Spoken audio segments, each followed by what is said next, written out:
Hola. Hola. Hola, Hola, hola. Hola, ¿qué tal? Oli. Bueno, bienvenido a este ciclo de clases magistrales del segundo M del encuentro con la máscara escénica. Como lo hemos propuesto como plataforma la máscara danzante, tenemos 11 clases magistrales con distintos maestros, maestras y maestres de diversos territorios de Latinoamérica que van a estar compartiendo con nosotros sus oficios, sus miradas en torno a la máscara escénica, y una 12ª clase o encuentro que la idea es que podamos compartir mucho más de lo que quizás vamos a poder compartir por el formato durante estas clases. Qué alegría verles, qué alegría estar dando comienzo a este ciclo que está lleno de amor por nuestros oficios, de amor por nuestros caminos y con muchas ganas de compartir con ustedes desde las preguntas, ¿sí? Desde las preguntas que han ido guiando nuestros caminos del oficio, y sobre todo presentar estas preguntas como las grandes maestras que nos guiarán durante este encuentro. Hola, bueno, me sumo a las palabras de mi compañera, muy emocionada de estar dando inicio a este segundo M. El primero tuvo lugar el 2019, en marzo, con invitados de Perú y Ecuador, invitadas en realidad. Y en ese M fue parte Harry Derks, al quien está dedicado en su memoria está dedicado este ciclo, y quería solamente mencionarlo para que todas y todos sepan que Harry fue parte de ese encuentro, un viajero entrañable, de origen holandés, pero andinizado, vivió en Perú y Ecuador casi toda su vida adulta, digamos. Ahí tuvo a sus hijas, Carlina y Yari, que son nuestras comadres del grupo colectivo Llama, y Harry partió a principios de este año, y nada, está con nosotras y queremos que sea parte también en sus memorias y que esté aquí como un espíritu dando vuelta. Y también quisiera mencionar a Lili Blas, mascarera del grupo Yoyachkani, que partió esta semana también y que nos llena de pena su partida, pero estamos seguras que nos acompañará desde su memoria y desde su quehacer con la alegría que la caracterizaba, eso. Así que invitar sus presencias también a este encuentro virtual, pero que nos teje desde lo más profundo de nuestros corazones. Porque la idea de este encuentro es recibir las clases que vamos a tomar juntos y juntas, pero también poder cada una despertar inquietudes, reconocer desde dónde estamos recibiendo los saberes que nos son compartidos, y luego poder articular nuestros pensamientos y nuestras preguntas y nuestras ideas, inspiraciones en un tejido final. Entonces, para eso es importante que cada clase todos tengamos registro de la experiencia. Sumando a las palabras de Lucía, este caminito al cual les estamos invitando va a ir guiado siempre a través de las preguntas, ya que las maestras nuestras han sido esas preguntas. Entonces vamos a partir invitándoles a que escriban, si quieren escribir con la palabra o si quieren ocupar sus memorias como ustedes deseen, la pregunta que le llamamos pregunta madre, ¿sí? Que es: ¿qué comprendo por teatralidades territoriales? Y desde ahí otras derivaciones de la misma pregunta: ¿cómo me he relacionado con estas? Segunda derivación: ¿has trazado puentes entre tu trabajo, experiencia como creadora, creador, con estas teatralidades?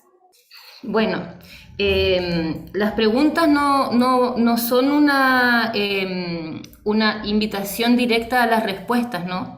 Sino como un espacio para habitar el pensamiento.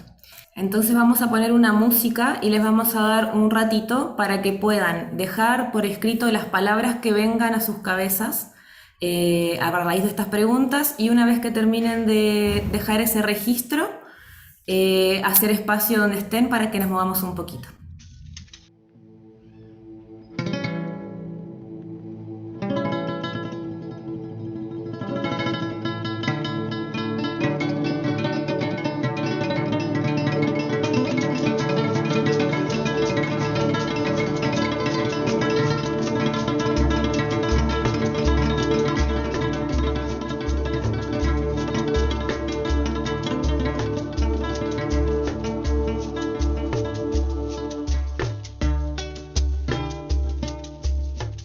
Entonces, encontremos una caminata tranquila, pausada, al ritmo de mi respiración, y voy a empezar a ubicar en mi espacio los puntos cardinales. Encuentro el sur, encuentro el norte, encuentro el este y el oeste. Y pensando según el territorio en el que está cada uno, qué elemento de la naturaleza asocio a cada punto cardinal. Entonces, nosotras que estamos en el Valle del Mapocho, aquí reunidas, encontramos en el norte el viento, el aire. En el sur encontramos la tierra. En el este, por donde sale el sol, encontramos el fuego. Y en el poniente encontramos el agua. Una vez que tengo claro mi entorno y conectado con mi propia cruz del sur, voy a encontrar el centro de esta cruz en el espacio y voy a encontrar una postura neutra con los pies paralelos. Voy a cerrar los ojos.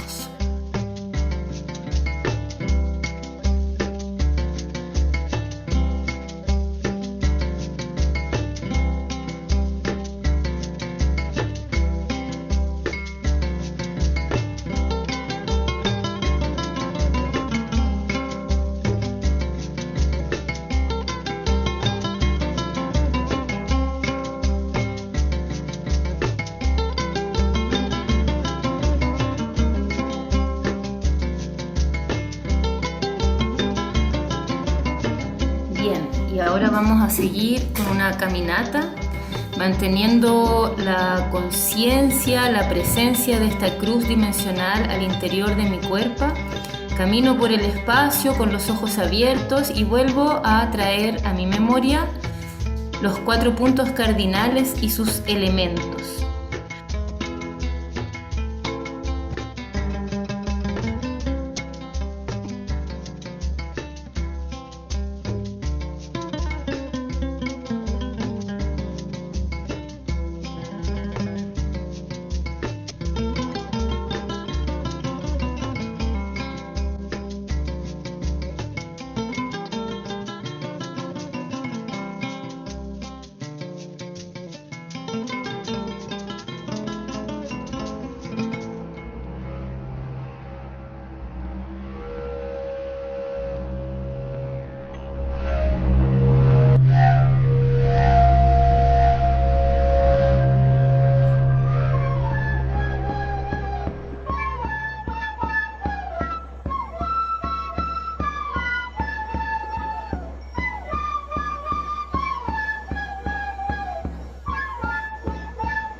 ¿Cómo se activó desde que comenzamos a explorar la cruz dimensional hasta ahora?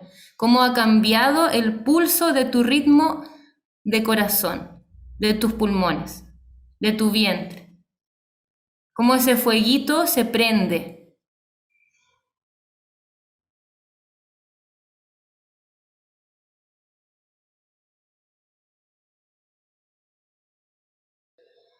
La idea es ser fieles al nombre que propusimos con Ana y destejernos. Bueno, el primer nudo que encontramos tiene que ver con el encuentro justamente de las teatralidades territoriales. Es como aplicar un poco las preguntas que marcamos en el inicio hacia nosotras, ¿no? Entonces, en particular la teatralidad andina que encontramos en las fiestas y cómo sucede esta suerte de conmoción absoluta de la emoción y del sentido que nos impregna, y junto con eso la conciencia de ser absolutamente ignorantes, ¿no? Como artistas o filósofas o con una formación académica de un punto de vista occidental, llegar a los territorios a ver las prácticas performáticas que nos atravesaran absolutamente y darnos cuenta que lo que estábamos sintiendo era la punta del iceberg, ¿verdad? Como que nos faltaban los subtítulos absolutamente para comprender realmente de dónde venía la fuerza de estas prácticas. En esa certeza como de la ignorancia, el siguiente nudo fue ir a buscar esos saberes, a buscar qué saberes son los que sostienen las prácticas performáticas que conforman estas teatralidades territoriales, que así le estamos llamando en estos días, ¿no? ¿Qué es lo que hace que las cosas sean como son en esos ritos, en esas puestas en escena, en esas fiestas? Y al ir en busca de esos saberes, lo que uno encuentra no son técnicas corporales, ni guiones dramatúrgicos, ni operetas, sino que son saberes que tienen que ver directamente con la cosmovisión, ¿verdad? Afinar la mirada de cómo nos paramos a observar estas teatralidades. De un tiempo a esta parte, ya muchas de nosotras somos practicantes y danzantes en algunas instancias de algunos territorios, de algunas comunidades, y ha ido cambiando la perspectiva, pero igual nunca dejamos de tener como el cuidado cariñoso de afinar los lentes, ¿no? Como de qué lentes nos ponemos para observar, para poder realmente comprender en su totalidad lo que estamos observando y al tejer estos puentes entre las tradiciones performáticas ancestrales y nuestro trabajo creativo, procurar siempre, siempre ser respetuosas, cariñosas, no caer en el extractivismo, y como es delicado el tema, eso es un estado de alerta que nunca se detiene, ¿no? Entonces, como siempre estamos ahí en el hasta dónde, en el cómo, y para eso siempre reforzamos algunos conceptos que son como justamente el modelo de observación, la mirada que hemos diseñado para observar las cosas en lo que son en su territorio, y no solamente lo que puede llegar a nivel visual a una mirada extranjera, ¿no? Que los mitos, si bien por lo general nosotras como creadoras nos relacionamos con los mitos originarios de forma narrativa, ¿verdad? Como de maneras de explicar el mundo, de explicarnos los fenómenos de la naturaleza, de explicarnos valores.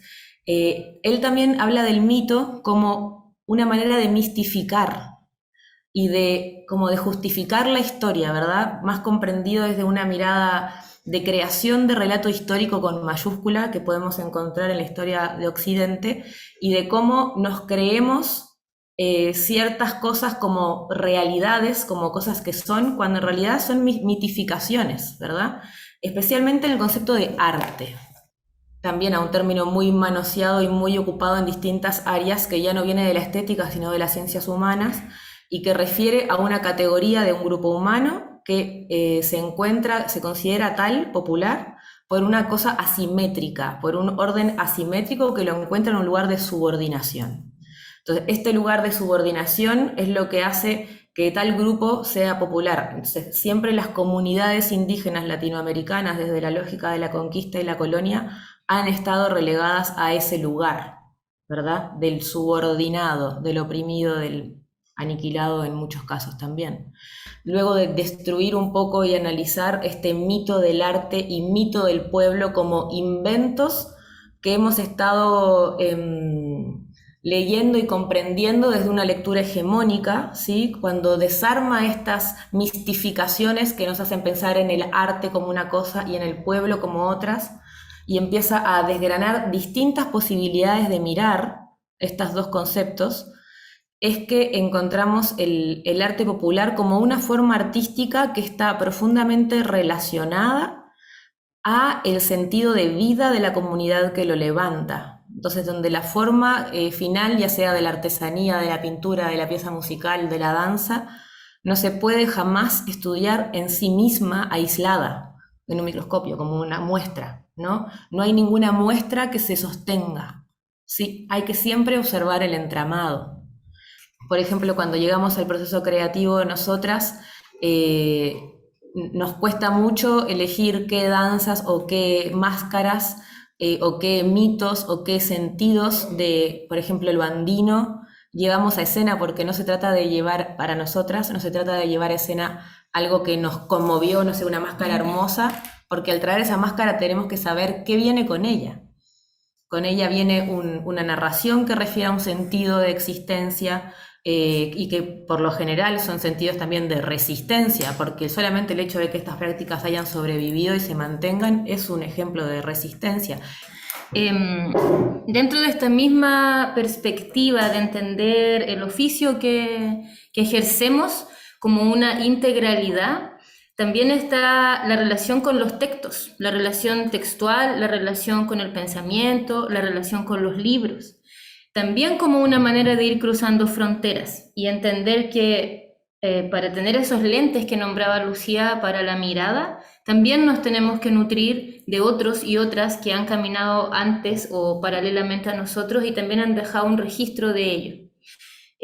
Tratando de no poner un saber por encima del otro, sino buscar que sea un horizonte de saberes los que nutran nuestra práctica. Dice así: me considero cheje y considero a esta la traducción más adecuada de la mezcla abigarrada que somos las y los llamados mestizas y mestizos. La palabra cheje tiene diversas connotaciones. Es un color producto de la yuxtaposición en pequeños puntos o manchas de dos colores opuestos o contrastados, el blanco y el negro, el rojo y el verde. Es ese gris jaspeado resultante de la mezcla imperceptible del blanco y el negro, que se confunden para la percepción sin nunca mezclarse del todo. La noción de cheje obedece a la idea aymara de que algo es y no es a la vez, es decir, a la lógica del tercero incluido.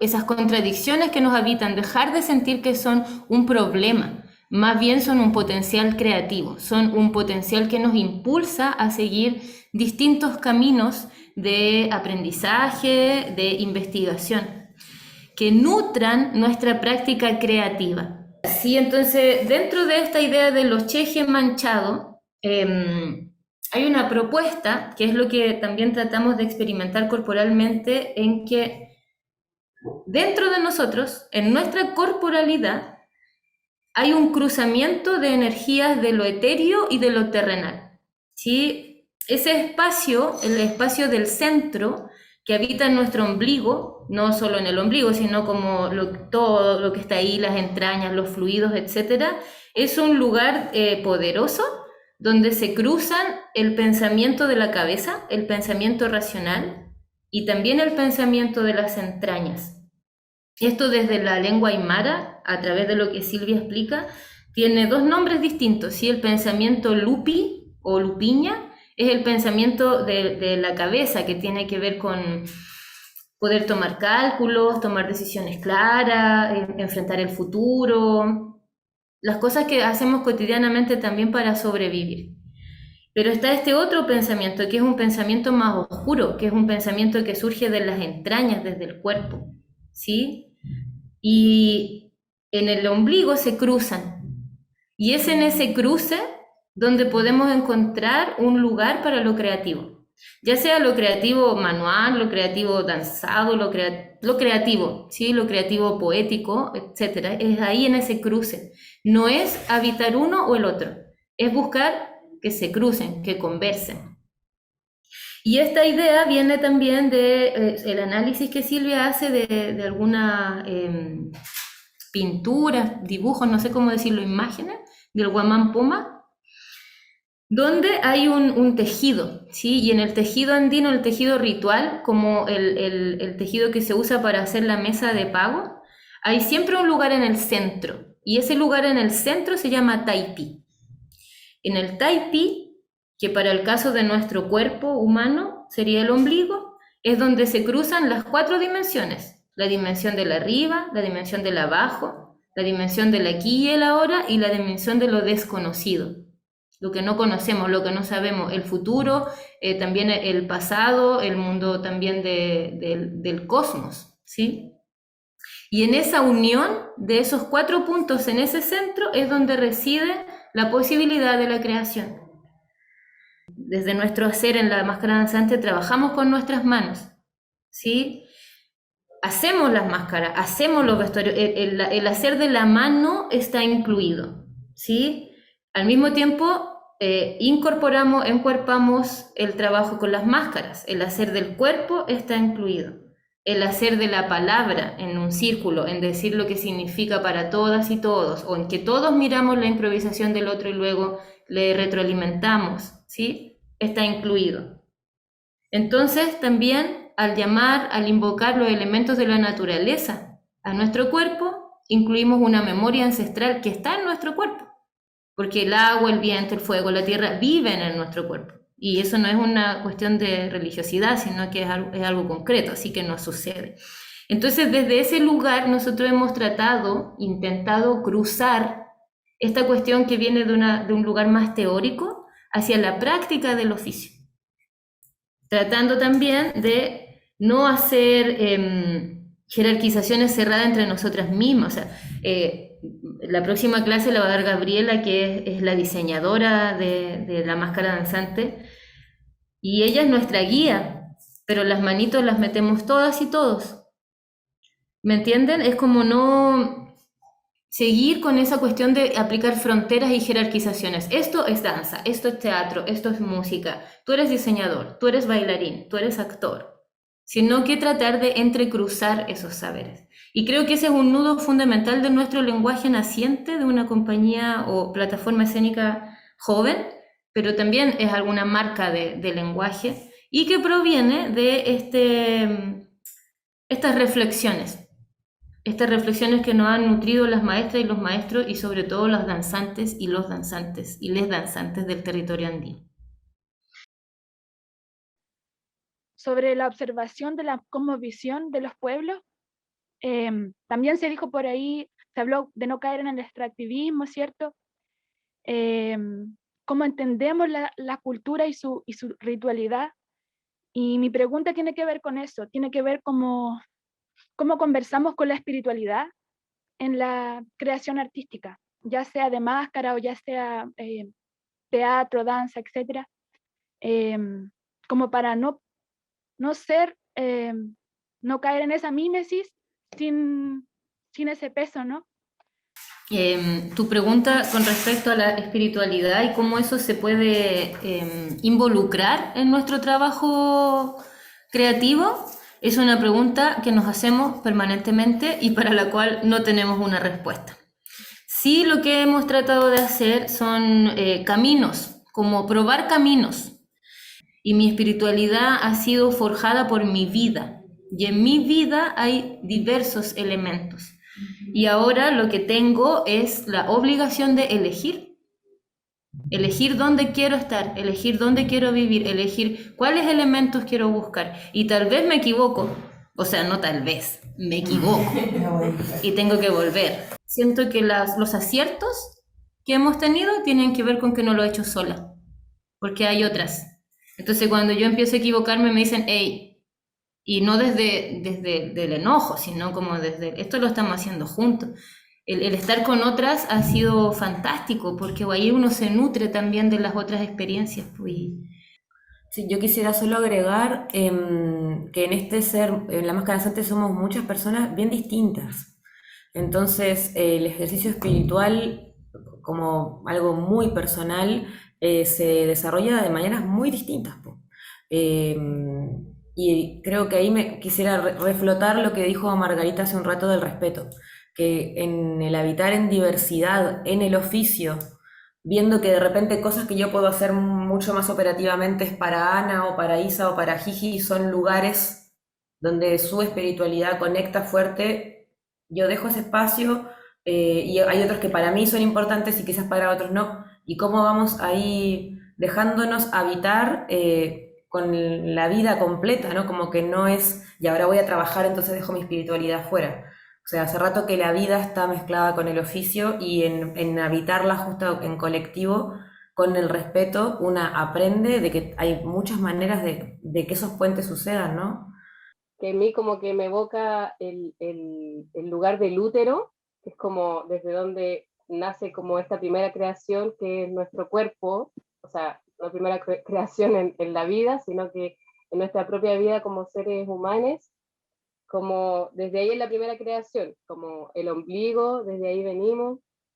Y como les quiero preguntar, ¿de qué manera, o sea, yo sé que cada quien tiene sus propias formas de creación y eso también va mutando, pero si tienen como desde su experiencia, se han hecho como algún ejercicio como para relacionarse con la creación desde el ombligo, como desde lo que ella plantea, que es como desde el concepto del cheje y de ahí al ombligo, como se han hecho algún ejercicio como en lo corporal que les haya dado resultado.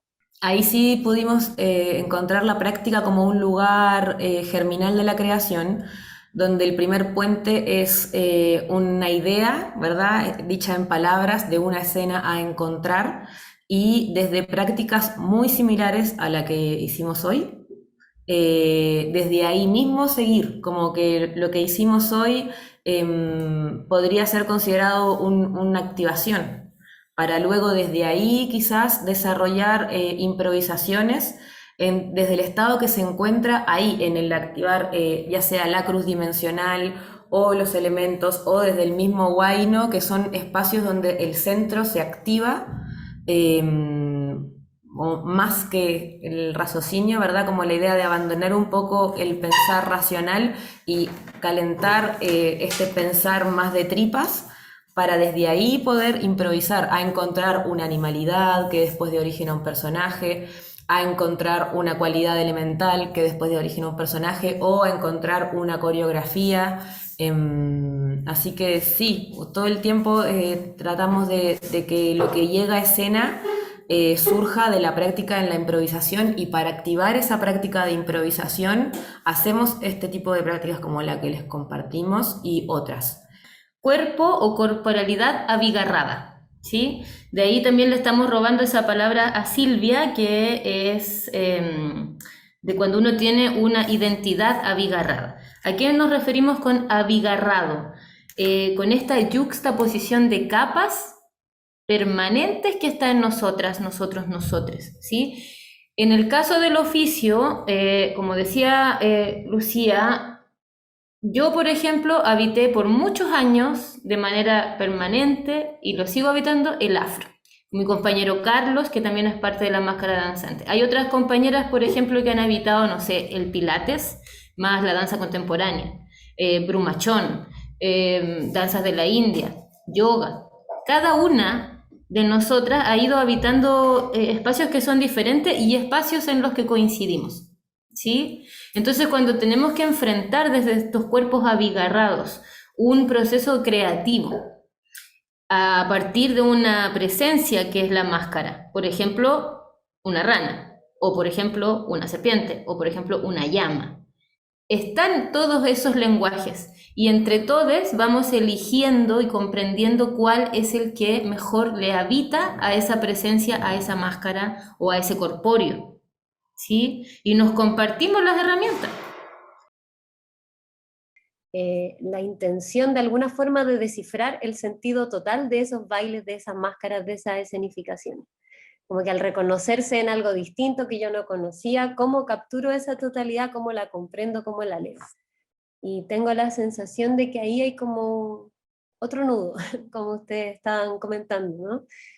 Porque siento que en este lugar mestizo, champurrio, cheje, en esa tensión creativa, igual habita como un pudor de cómo me acerco, cómo me apropio, pero no en el sentido extractivo de la apropiación, sino cómo integro en mi construcción de mi identidad, de mi creación, de mi comprensión del mundo, estas otras formas que me resuenan, pero que no son mías. Entonces hay como un pudor, siento. Y también hay como un compromiso en ese acercarse, y a veces los lazos que se tejen con ciertas personas de esas territorialidades, las mismas preguntas que las personas o los pueblos o los colectivos te van colocando. A mí me ha tocado también recibir como esa demanda. Lamentablemente no te puedo responder Al igual que harta otras preguntas, y bacán igual que aparezcan estas preguntas, porque creo que es una pregunta que tiene que permanecer todo el tiempo en nuestro encuentro y en nuestras vidas, en nuestras seres, almas, como queramos llamarles, porque realmente es súper difícil no ser extractivista o no tratar de apropiarse de las cosas. Si nosotras o nosotros nos creemos descolonizados, si nosotros pensamos que nosotros ya no somos patriarcales y que hemos salido de ese lugar y que estamos fuera, que como ya no tenemos el pecado original, estamos salvados, wow, ahí sí que nos vamos a equivocar.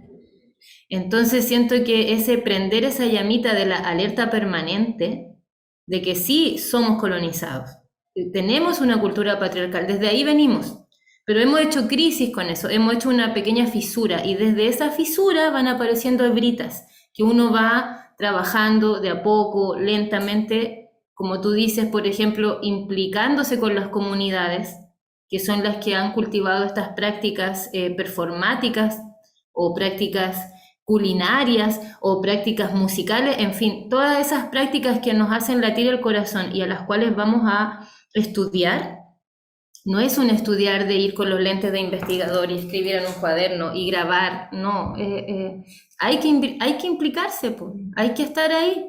Pero bueno, vamos a terminar con esta cita de Silvia Rivera, que está en su libro Un mundo chiji es posible, y dice así: comienza un tiempo en el cual tenemos que afirmarnos, y quizá incluso tenemos que revertir el lamento y transformarlo en gesto de celebración de lo que somos, de lo que hemos llegado a ser y de los saberes que nos han ayudado a sobrevivir. Celebración que no es narcisista, sino un agradecimiento humilde a la Pacha, cosmos, espacio, tiempo que habitamos, que también sobrevive junto a nosotras y nosotros. Y es ese nosotros que se está ensanchando e interconectando de múltiples maneras para alimentar nuestra vida. Eso sería para que quede resonando y estoy feliz de estar con ustedes. Muchas gracias. Nos vemos el próximo sábado. Chao. Gracias.